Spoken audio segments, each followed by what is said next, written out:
c'est pourquoi vous verrez qu'il s'est fait plus de miracles. Dieu agit plus régulièrement, puissamment, dans un contexte d'évangélisation, où les gens viennent de le rencontrer pour la première fois.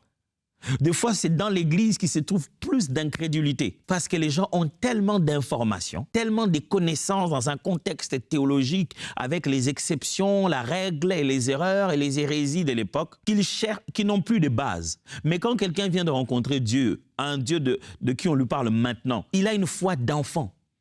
Il est tellement ignorant qu'il se limite à ce qu'il connaît. Malheureusement, à l'Église, les gens sont tellement informés qu'ils ont perdu la foi. Le centenier ne connaissait pas combien de paramètres il devait entrer en compte pour la guérison de son enfant. Il connaissait une seule chose, et cette chose-là n'était même pas dans la parole de Dieu. C'était une loi naturelle.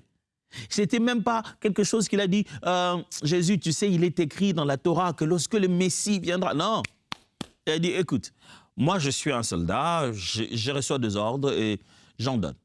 Je pense que tu devrais aussi en donner et ça va marcher. Jésus dit, wow, ça c'est une grande foi. La grande foi n'est pas dans les versets les plus longs. La grande foi, je vais en parler. Je vais en parler, le reste des jours, vous allez découvrir qu'avoir une grande foi, un niveau de foi élevé, ce n'est pas nécessairement avoir compris ou retenu, mémorisé les versets les plus longs des Écritures.